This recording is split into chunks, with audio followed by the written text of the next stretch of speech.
Aujourd'hui, je vais te montrer comment installer un thème personnalisé sur ta Wii U. Si tu veux personnaliser ta console et que tu en as marre du thème de base, t'es au bon endroit. C'est super simple, rapide et sans risque si tu suis bien toutes les étapes. Mais avant que tu commences, il te faut une Wii U avec un custom firmware comme Aroma ou Tiramisu. Tu auras aussi besoin d'une carte SD et d'un PC. Il faut aussi savoir qu'il faut un compte Discord pour pouvoir télécharger les thèmes et aussi une connexion internet pour pouvoir se connecter à la Wii U directement avec l'ordinateur.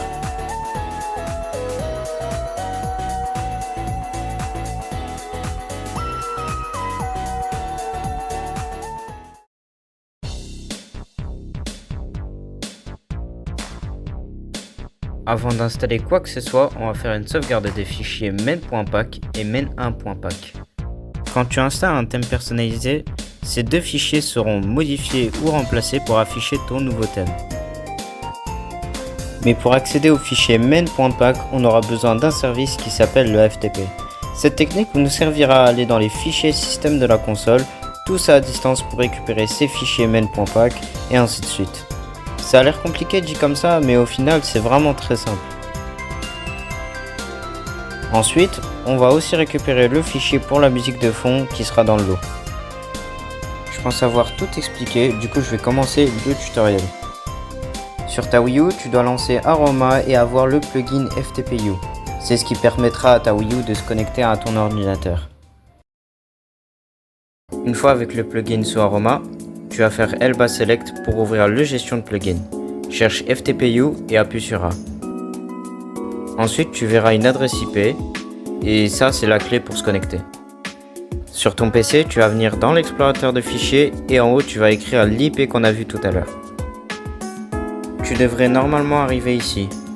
Par contre, si tu n'as pas les mêmes dossiers que moi, c'est que tu n'as pas activé une option dans le plugin.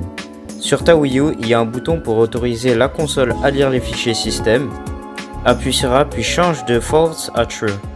Mais attention, les dossiers qui sont présents sur l'écran sont super importants et ne doivent être en aucun cas supprimés. Ça peut causer des problèmes à la console, voire même la rendre inutilisable. De retour sur les dossiers, on va maintenant chercher nos cibles. Là, t'as juste à me suivre et rien d'autre.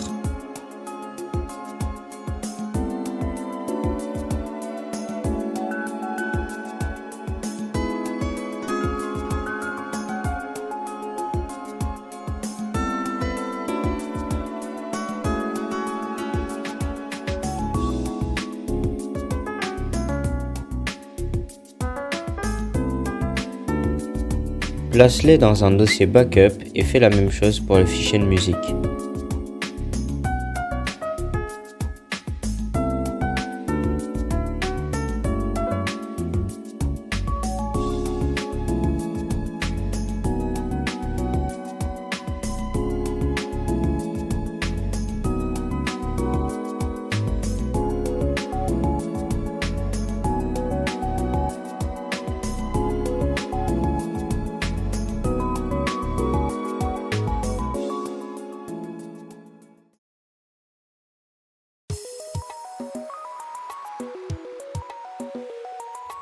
Jusqu'à là, ça devait pas être très compliqué. On a fait une sauvegarde de notre menu actuel et maintenant on va choisir un thème qui pourrait nous plaire. C'est à ce moment-là où tu auras besoin de Discord. Il y a un serveur avec une communauté qui publie des thèmes de tous les goûts et on peut même avoir des fonds d'écran animés. Choisis le fond d'écran de ton choix et télécharge-le. Mais tu as sûrement remarqué que le fichier n'était pas un .pack mais plutôt un .bps ou IPS. Ces fichiers sont des patchs, c'est comme ça qu'on va pouvoir appliquer le thème à notre Wii U. Sur le bureau, tu devrais avoir la backup de ton thème Wii U et le thème que tu as téléchargé. Tu peux les distinguer grâce aux extensions .pack pour l'original et .bps pour le patch. Avec le site en description, tu pourras convertir le fichier .bps en .pack, comme ça la Wii U peut le lire.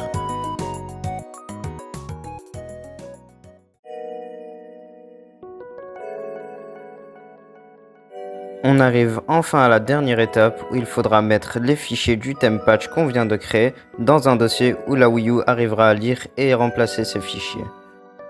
Pour faire ça, il faut se rendre sur l'explorateur de fichiers pour aller dans la SD. Et encore une fois, tu n'as qu'à me suivre pour le moment.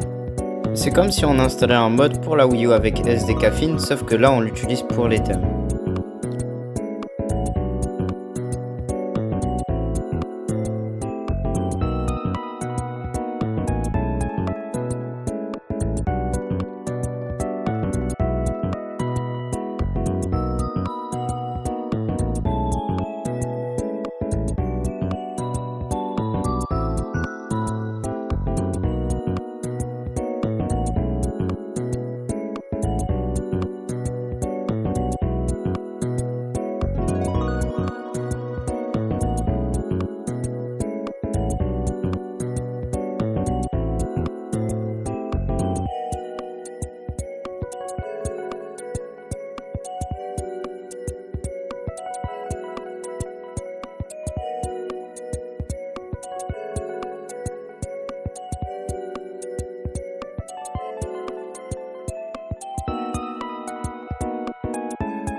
Après tout ça, la seule chose qui nous reste à faire, c'est de tester.